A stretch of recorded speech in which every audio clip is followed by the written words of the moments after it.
How you feel today, Jaco? Okay, Jerry. All right. You know, a lot has been said about you, but the main thing is that people recognize the fact that you're able to play with real sincerity every style of music. Not only every style, but you can play all parts of a given piece at the same time on this one instrument, the bass. Now, because of this, a lot of people have gone crazy trying to duplicate what you do. People have become great fans of the bass and given it quite a bit of attention. How do you feel about that? Give me a gig, you know.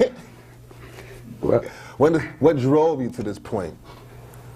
Well, I was told, you know, like at a very young age to learn. First thing was to learn the melody to every tune, which I feel is like ultra important. You know, most bass players, most musicians, you know, not just on the bass, but on their particular given instrument, will usually play just the bass part or just the piano part. I mean, the same thing goes for piano players. They should know the bass part too, at least, you know, or whatever. Right. But the main thing is the melody, I feel, that most bass players are missing.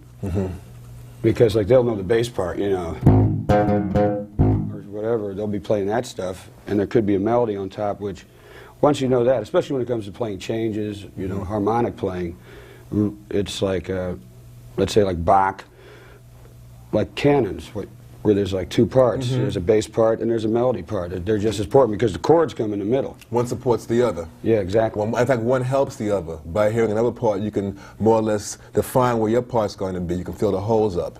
Well, plus it's really great to be able to play a melody to a tune. I mean, how many guys can play, you know, on the bass, you know, let's say most people, let's say the melody is always designated, let's say, to a horn player or the piano or the guitar. But it's nice to play it on the bass too. Certainly. It's a beautiful instrument. Now, what about musicianship? How does this tie in terms of what you studied? Obviously, you mentioned Bach canons. What else did you study? And how does this all come together under the heading of musicianship? Work. You're just staying out there. In other words, you know, applying it. Okay, let's say so for instance, I just said learn the melodies. So what I tell all my bass students when they first start off is, hey, let's you know, learn the melodies. Do you know the melody, let's say, to Alfie, as opposed to just the bass part? And you know, I mean, that's, you know,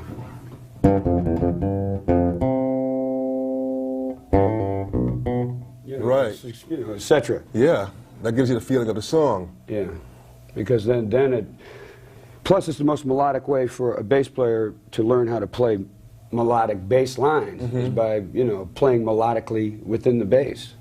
Was there anything else you studied other than Bach? I know you spent a lot of time studying Bach. Well, I got into that a little later. What I first started studying was, you know, let me see.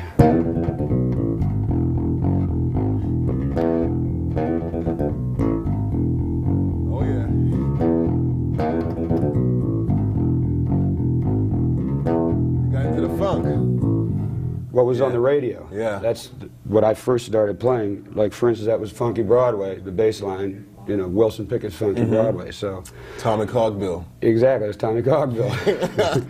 So doing that stuff is how I learned, listening mostly to radio, keeping my ears open. You know. Now, were you reading music then? I didn't start reading until I was older, because I was always playing. And this is a good point, because anybody that's born with a real talent to play, a natural talent to play, which, you know, I feel I have been, and, Mm-hmm. and most all good musicians, you know, that they are born with that talent. But, you know, I mean, that's, you know, Right. Right. Because then it, plus it's the most melodic way for a bass player to learn how to play melodic bass lines is by, you know, playing melodically within the bass. Mm-hmm. to be able to go out and play, they usually can play before they really study. You know what I'm saying? You go out. Yeah, get the feel of it. Yeah, you're out doing gigs and that sort of stuff. And then finally, when it came time for me to learn how to read, when I wanted to learn how to read because I couldn't, and it was really, it was really a drag because I already could play. You know what I'm saying? So for me to have to go back and learn how to read was really a pain. So obviously you learned because with your web report, the stuff that you did was extraordinarily intricate. Well, I was reading way before I got with weather report. Obviously you had to. But you got to such a high level of reading, to be able to do that at the same time. Any what did you use to get to that point? Well, believe it or not, it sounds corny, just hard practice. You got to put in lots of hours because, like I said, you get fed up, especially for the young players that can already play. I mean, how many guys on the street and they all say, "Wow, yeah." I say, "How's your reading?" Well, I can read a little bit. Hey, what do you mean a little bit, man? If a guy says that, he can't read. Right. You know what I mean? You got to sit down and practice read. It's hard. I mean, I used to spend hours a day just with any book I could get a hold of. Treble clef, any clef, bass clef, of course, but just any type of music I could get my hands on just to get in it. How'd you get into playing the bass? I know you played drums earlier. Can you tell us that story? Well, I was in a band called the Los Olas Brass. It was like a funk rock band, play rock roll, a lot of rhythm and blues. All the hits, Aretha, from everything like from the Tijuana Brass to the big, soul hits of the day. That's basically what we were doing. We had like 6 horns and 3 rhythm. I was playing drums and I had broken my wrist very bad playing football. And the bass player in the band, he wanted to split. So I just went to the bass. I went from drums over to bass, that was it. I was playing the bass within a week. Wow. And the fretless bass? The fretless, I took the frets out of my bass after I was, because I was like getting into jazz a lot and I wanted to have that upright sound, So I had an upright, the upright. I mean, it took me years and years to, get enough bread to get it. I'm from Florida, so one morning I woke up, go in the corner, and the bass is in like 100 pieces, because humidity's so bad. I mean, the upright just blew up. I said, forget it, man, I can't afford this anymore. So I went out, got a knife, and took all the, frets out of my fender. That was it. And the rest is history. Incredible.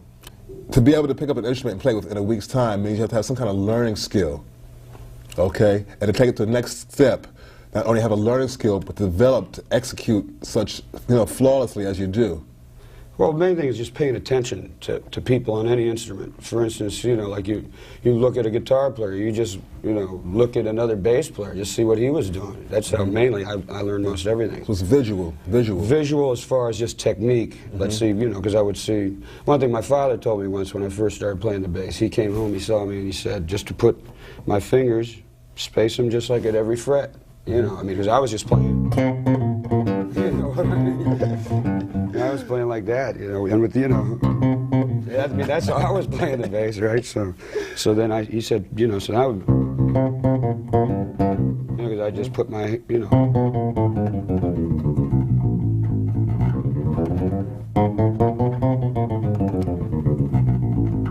Okay, so that's like spacing your fingers just by the fret.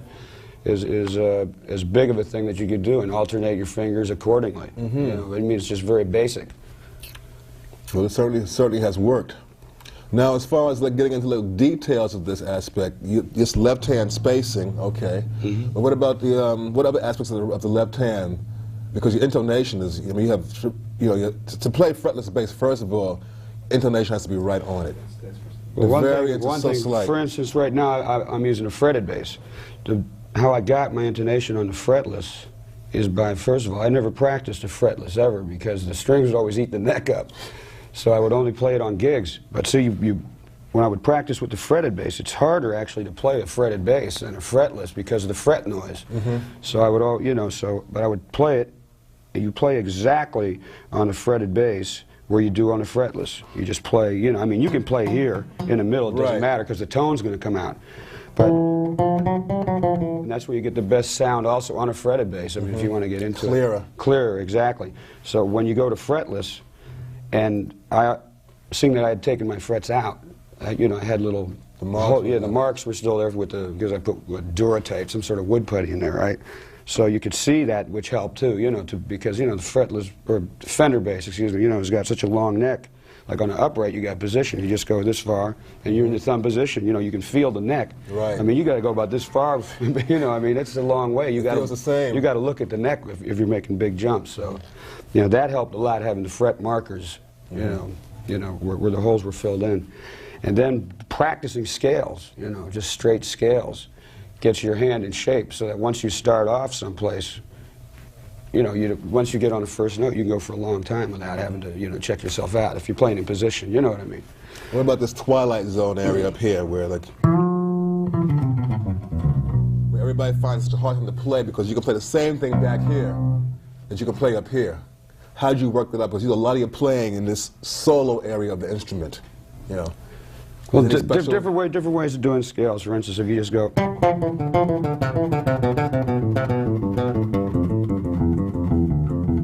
See that?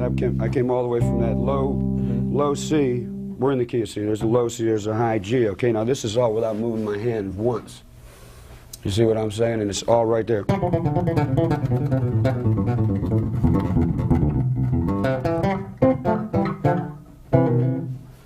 You know what I'm saying? All in one position. Okay, then there's other ways. See, because most bass players, for instance, this is something that I've been doing the last few years.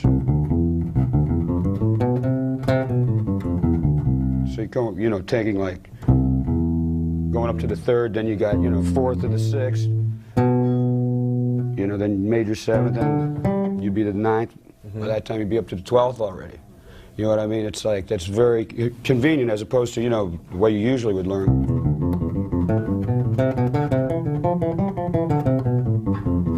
See, I mean, that's how most people probably originally learned with that's it. Making the smoother approach. Well, that's normal because that's the way from up here, like you were saying.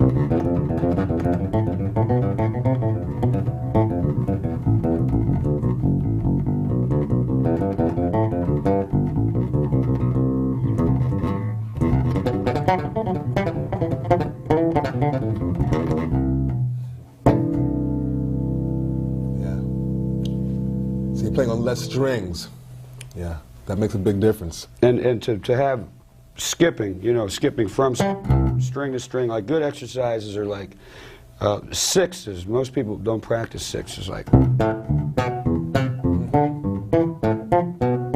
You see what I'm saying? Where you're alternating a string before you're even going anywhere else. You're already jumping. How about your endurance? You have incredible endurance. That's just from years and years of gigging. That's all. Wow. I mean, I used to play 8 sets a night every night when I was a kid, you know, for a year at a time without a night off, that sort of stuff. That's just playing a lot. You were playing in R&B bands then a lot then? Yeah, just playing like rhythm and blues all night. Because I never really had to practice all that much for endurance because I had it from playing so much. Like in fact, I do most of my practicing without even an instrument, just thinking it. Because my chops, you know, from so many years of playing. Well, that's where your musicianship really comes to the fore. Yeah, well, you can do that. I'm just lucky enough to have, you know, grown up in an era when rhythm and blues was really at its forte. I mean, that's when you were doing most of your stuff, like with Atlantic and everything. And that's the people, the style of music that people were into when I was growing up. So there were lots of dance gigs, you know, playing R&B and funk, and then sneak some jazz in on the side, whatever. You know what I mean?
Oh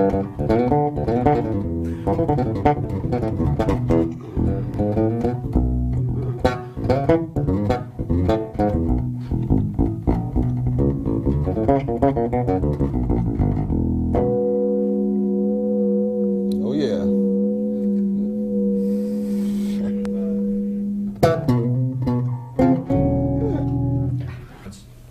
What about the use of arpeggios in terms of developing fingerboard memorization? Well, that's the greatest. You know, plus it's just about the hardest thing to play, in my opinion, on the bass. Like piano, for instance, it's easy. Mm-hmm. But on a bass guitar, that skipping, that, you know, just that's tough. One way that I teach cats is just 2-octave up the board like this. Okay? Yes. I mean, this way your hand is moving every note. Mm-hmm. Okay, as every note is playing it in position. Yeah, as opposed to just going, let's say. In that position. Yeah, as opposed to go. Yeah, you know, because you go. As opposed to doing like an easy skip, like. As opposed to doing that, or I go. You get up much faster. You can get there real fast. It's smoother, but it's tough, and it teaches you where the notes are on the fingerboard. You got to be thinking every note where. Okay, and then what you do is you run that stuff. I don't even know if I can do it anymore. Wait a minute.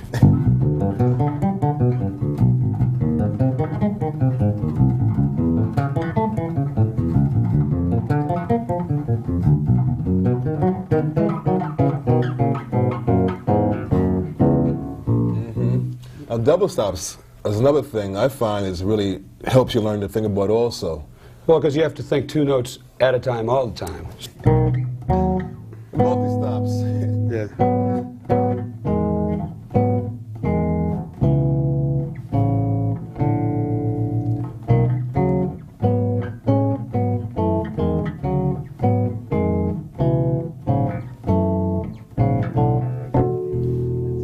So your exercises seem to be more or less in terms of like mental, in terms of developing things that make you That's think. ultra important, because that way you can, especially in improvisational music, you know where the stuff's at to go for, as opposed to just jiving, let's say, where people are just wiggling their fingers and know a couple of licks. I mean, this way we're talking about, you know, the real deal.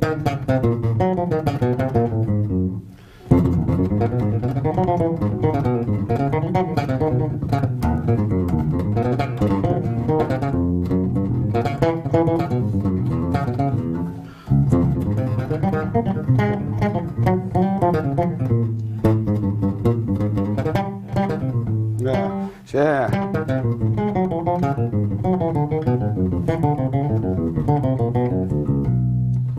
Yeah, I can see what arpeggios really pay off for you, because you play a lot of things in thirds, large intervals. But plus going up and back with them too.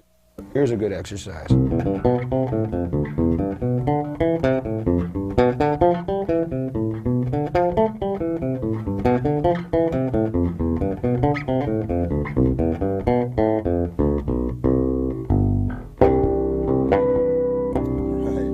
You know, so what I'm saying is, now all I did was go up in a major, you know, let's say a 7th, well, what would you just call it, a chord? It's a arpeggio, a major 7th arpeggio, so it'd just be, let's say, because I'm doing everything in C now. So it would be C major, D minor 7, E minor 7. Come down F. F, you know. And then you go up on a G7, right? Then you come down on the A minor, up on what actually would be like, what do you call it, the dominant 7th chord, a G7 without the G in it. So you're using a diatonic use of the scale, playing the chords, but you're using it in a very musical way instead of going up, you know. Oh yeah, not making it a practice, make it actually, you know, make like, it musical. Exactly, that's very important. And it reflects in your playing also. Well, I always try to be musical, yeah. But, well, you know, sometimes it does. I hope not all the time, you know. But I mean, there's things to practice, you know. That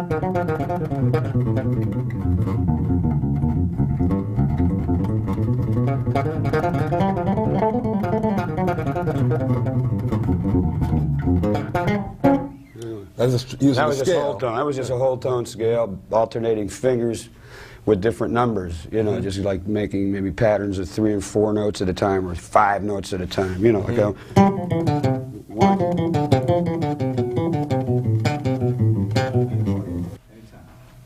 I noticed that while you're playing, you vary your left hand position and technique. Can you explain a little bit of that? Well, lots of times it's got to do with just a tone I'm going for. Sometimes I'll like bend strings, which you got, you know, like a guitarist, and sometimes you know, depending on, especially on the fretlets, let's say, sometimes I got different ways of just getting different tones out of my vibrato, you know, and when it's, and most of all, it's just whatever's comfortable. Tell you the truth, you know, you know, because sometimes you'll be playing, you know, you change your hands to get, that would actually have something to do with the, what'd you say, my endurance even, you know what I mean? Like sometimes you just change your hands to get it different, so, you know, like so your left shoulder ain't breaking halfway through. Change the muscles up. Yeah, exactly, so that's got a lot to do with it, just part of the endurance.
Left hand. Now, of all this left hand execution, you're getting your sound, I know, from your left hand, but your right hand also amplifies the sound. I know sometimes you play in this area, high above, at the end of the fingerboard, you play over this pickup, You'll play here, you'll play here. You play everywhere on the instrument. It's like you play all the music, you play all the bass. You know, how does this affect the sound? What are you doing when you're doing this? What are you going for when you're playing back here? So well, the main thing when I'm playing in the back is when I'm playing fast for speed. Okay, because needless to say, the string is not as taut here as it is here. So the main thing is this just doesn't move as much. So it's quicker. Up here, see that? Slower. See what I mean? Yeah. Back here, that's all the further I'm going.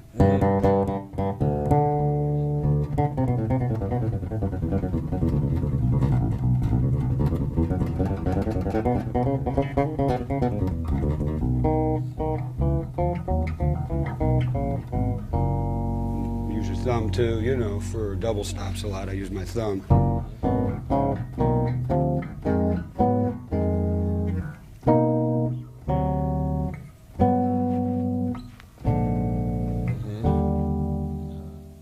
Up here, you get a more rounder tone. See? There's a harder. And when you're playing, what about picking technique? First of all, let's start at the beginning of picking. Okay. So, which is the hardest thing. It's just, just alternating your fingers. That's the toughest thing with the right hand to begin with. You know, so.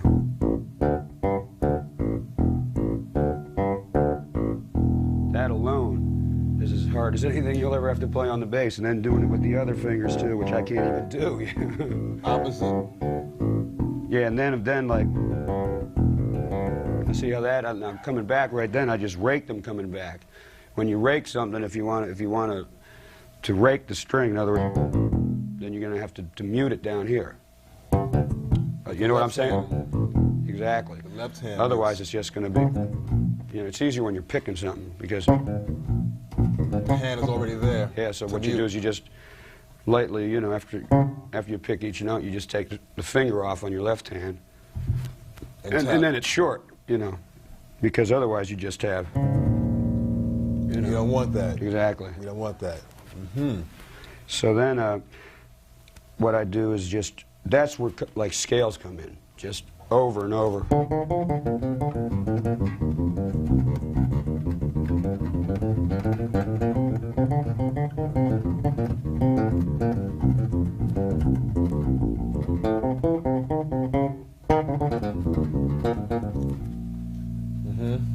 Now you're incredibly clean. Your sound is like, there's no added noise. So it's like you're, with playing the bass. Now that's a combination of both hands. You know, the good picking, but also the good muting with your left hand. Left hand muting. Like left hand muting. Yeah. Like Donna Lee. I mean, it took me years. It took me 9 years to learn how to play Donna Lee, for instance. But most of that was not just, it was mostly making the instrument not make noise. Excuse me. In other words, not making noise with between the left hand and the right hand. I mean, you know. I mean, that's tough. You know, so you got both hands really got to be working together on that. Together. A lot of it is with the left. I only pick with these two fingers. These other ones are always like muting somehow. Like they'll be sitting here. You see what I'm saying? Like when I'm playing, these will be sitting here, usually like this, something like this, to prevent your right hand from making the noise down here. That helps here. Okay, because basically you could do, you know, with one hand. You know, anybody. But now you heard the noise that I was just getting. Exactly. So you know. So the right hand helps you mute that. Exactly. It's basically just laying it down. Is all it is. And these two fingers are usually taking care of the G and the D, and this is usually taking care of the E, because you know you probably do lots of playing on an A.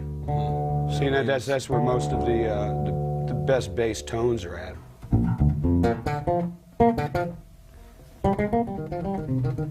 Right.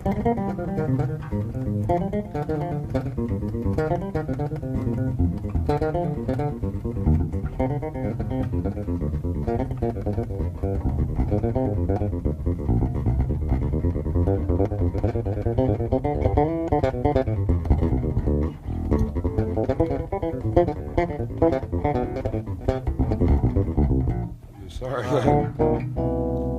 It's also a good thing, like this is not my normal bass. I got a precision bass neck on here deliberately to have to stretch my hands. Well, because the jazz bass neck is thinner, which I usually play on stage. But you know, this is good. It's good to practice on something, because like coming down, you saw me, and I was starting to like scuff up a little bit, man. But you know, it's good because it makes your fingers stretch.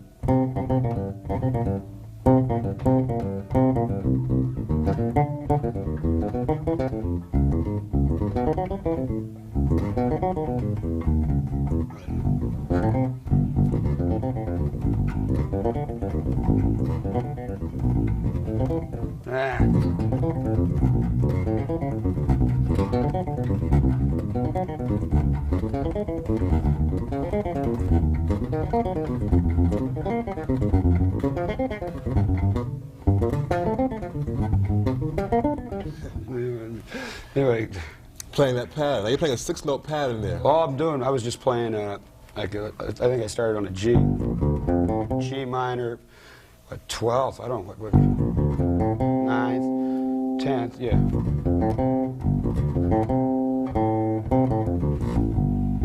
I mean, that's about as much as you can do to really stretch your hand.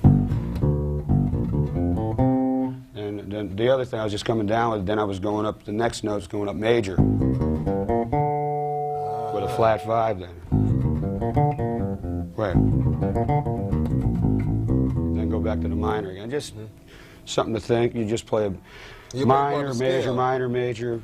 Well, they're not scales. Those are arpeggios, but it's just something like to think about the neck, where all the notes are. Getting back to what we talked about earlier, knowing where all the notes are on the neck. You know, like my father said to me once, he said, Jaco, look, I'm going to come back in a year. He was on the road, he says, and I want you to know where every note is on the neck. You know, if I say I want a C sharp on your G string, a high one, you better know where it is, you know. And when he came back the next year, I knew it. You know, because I know cats that can really play, and they don't even know where the notes are still. Yeah, you know. So your father's a musician also? Yeah, he's a drummer and a singer. All right. Terrific.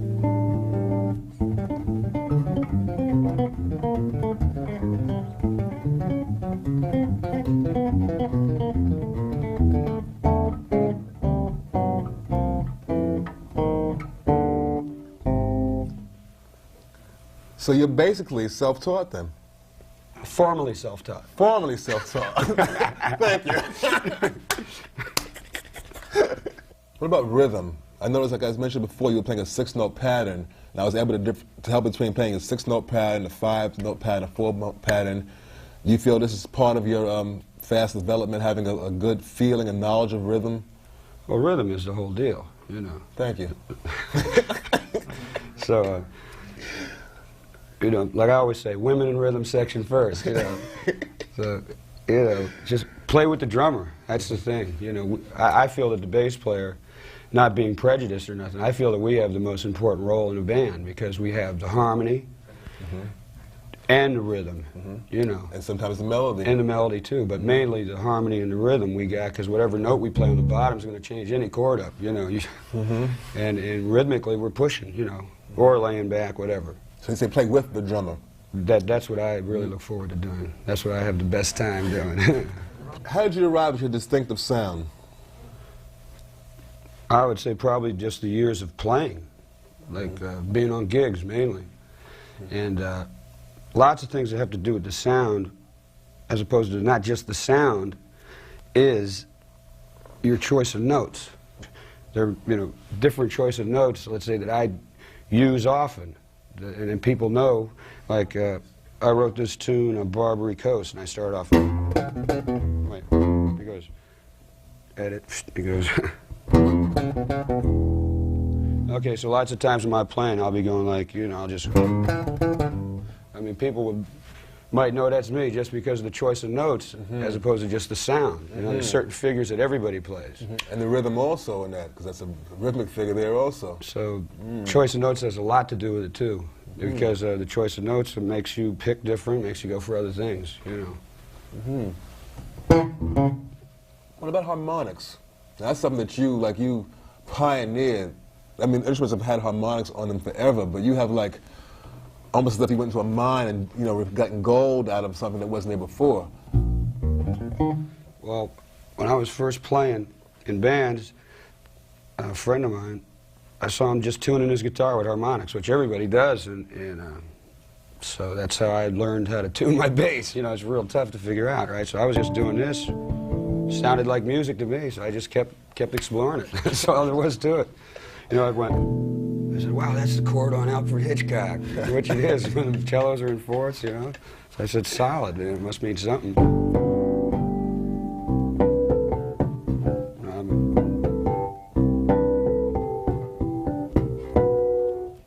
Wow, there it is. I told you I haven't done it in years.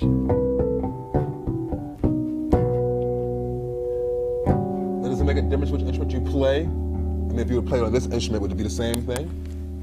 I can play it on any instrument. That's no problem. As a matter of fact, it's funny. Most people say, wow, it's because he plays a fretless, he gets such great harmonics. There's nothing to do with it. As a matter of fact, it's easier with a fretted bass because you could play more false harmonics in tune without thinking.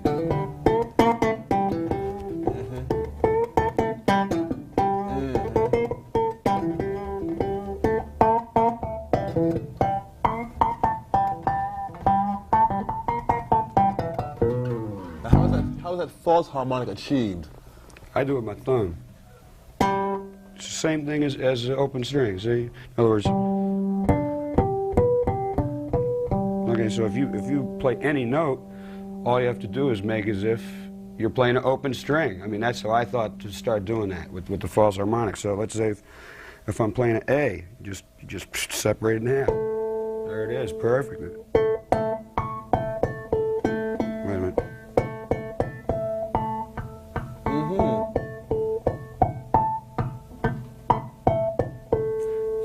Same overtone series, just like a trumpet or anything. Those are basics. There's your octave. Then it just keeps going up. It's got the seventh in it. It's a basic overtone series. It's no mystery. It's just I pick it with, like guitarists, for instance. They go like this. Something.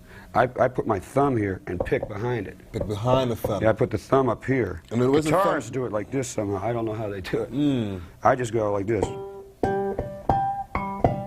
You're getting the same note out. So it's the same difference if I went, right? Let me see, I gotta get right in half.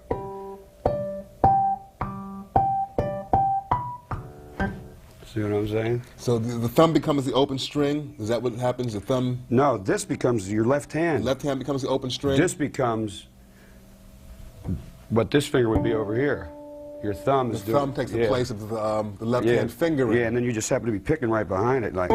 So then, like you change the note. What I used to do is.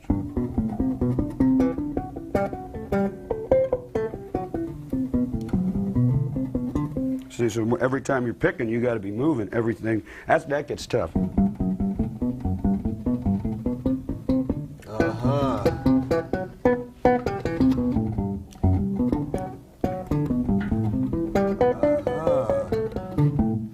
See what I'm saying? You have to make sure that you're picking. That's the hardest thing. You got to be moving. I mean, that much, yeah. Hand. In Portrait of Tracy on your first solo album, you used harmonics exclusively. Could you play a little bit of that for us? Okay. I haven't played this in years. I don't really remember it. But no excuses. Hey, wait a minute. This ain't an excuse. It's a fact.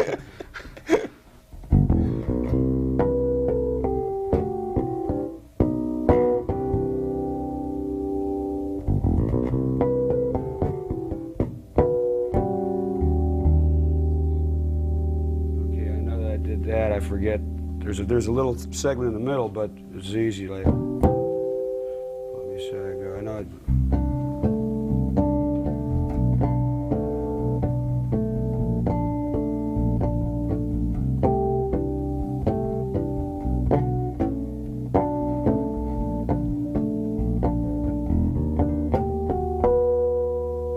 I remember that. Let me see. Wait.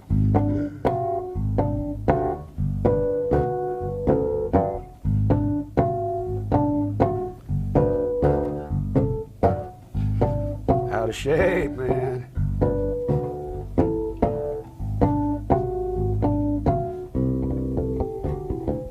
I forget what I do then. Something.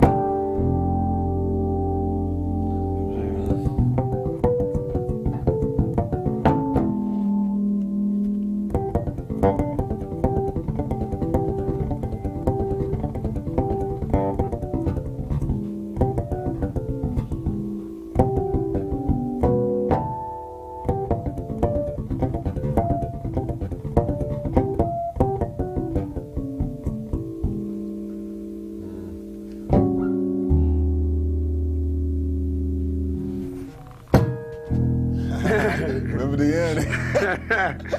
The beginning Everybody and the thought end. that was overdub. That's for real, man. You're definitely That's for real. tough. See, I did the same thing I was talking about up here with F sharp, a B, and an E here. Got the E in the bass. Then I went up to the third, just as if I went to the B of the G in the open string, right? And just so I got, then I got, you know, G sharp. Then I got D sharp. Then I got A sharp. So I got like a flat 5, major 7 flat 5, or E major 7 flat 5.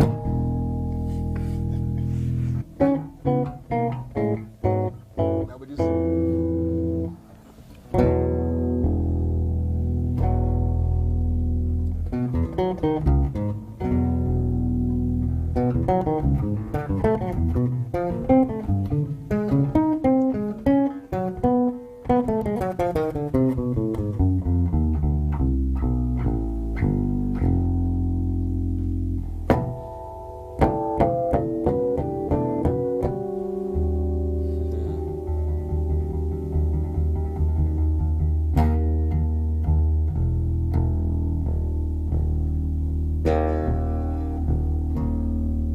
Special tuning there.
Yeah.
We were talking the other day about listening to the radio and you learning everything that was on the radio.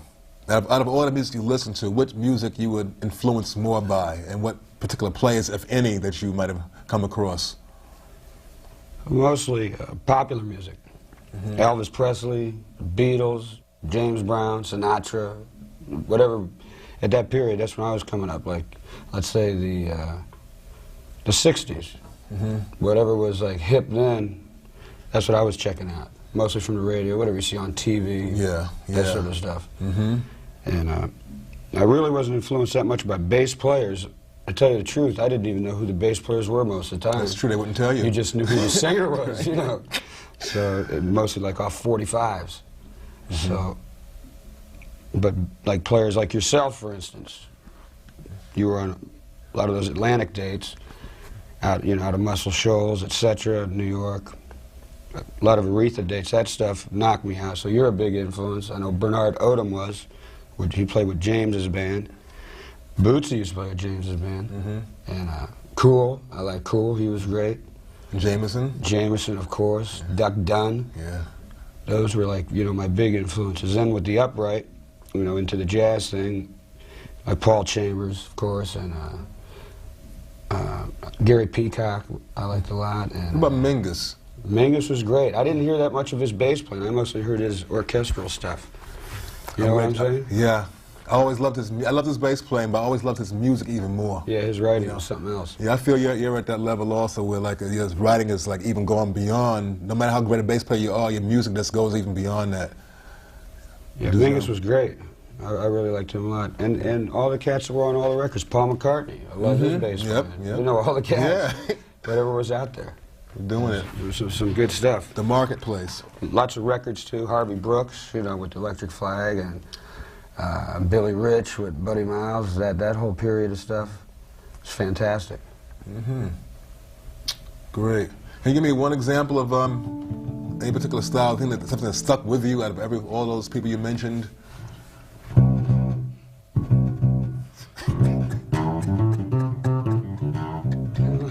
Enough said. Okay.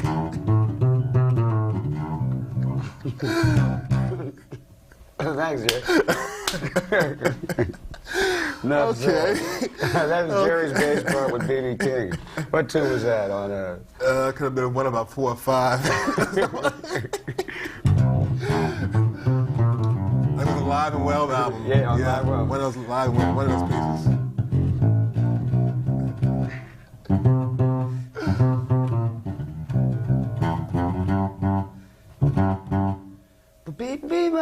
What'd you do?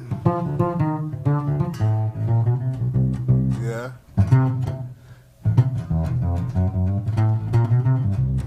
Okay. It was about something like that. Plays it better than I do. Any advice to musicians, young and old, new, beginners? Just keep your minds open, you know, keep a open head about music. I grew up in Florida, where there was no real musical prejudice. There was all sorts of music. Everybody was playing everything from Cuban music to symphonic music, everything. Whatever you wanted to hear, you could hear it. You know, like in New York, I know when I first came to New York, it's like everybody just wanted to play jazz. They didn't know about rock and roll. They didn't know about funk. Yeah. They didn't know about nothing. All they wanted to do was jazz. Now New York is cool. They're playing everything. Everything. But I grew up in Florida, and everything was hip. So I was fortunate enough to be exposed and be able to play with all different types of musicians. And you know, I played in a country band for a year. I had a ball. You know, I love country and western too. If it's good, I dig it. Whatever it is, just to keep an open mind about everything. Yeah. That's about my only advice. And keep listening. Beautiful. Keep your ears open. All right. I need to hear it. You can't get enough of that. I'm telling you.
I know you played with some of the great musicians, especially bassists.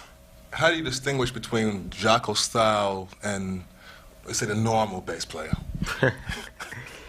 Right. Well, when Jaco is normal, you know, his style is different, you know. It's very, what you might call, unnormal. You know, he's very different. You know, when he tries to solo, he comes up with new ideas as much as possible. He's been playing for quite some time, but he strives for new ideas all the time. So consequently, playing with him is always a surprise. It's a surprise, you know. That's part of what makes it beautiful to be on stage as a jazz musician, as a musician who improvises, is that there are surprises.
Now, what do you think of when recording as opposed to performing? There is a difference in thought. Or do you differentiate between the two? Does it make a difference when you hit the stage or you go into the recording studio? I see a big difference, personally. See a big difference? Could you run it down? Well, when I go into the studio, I definitely have to have more of a plan, you know, because it's something that you're making for, you know, for that idiom. There's definitely a difference. Musically, there's not that much of a difference, but the way that you behave before you get there, you know, like I would never practice before a gig. You know, but I mean, I practice all week for this to make sure my fingers could do technical things for this particular thing, okay? If you're doing a record date and you know some of the music in advance, you be thinking about it and you make sure your chops are ready to cover it. So there is a big difference. When you're doing your gig every night, you know, man, third or fourth tune, you're going to be warmed up. You're going to be hitting. You know, once a couple tunes, you in there, and everything is going to be all right.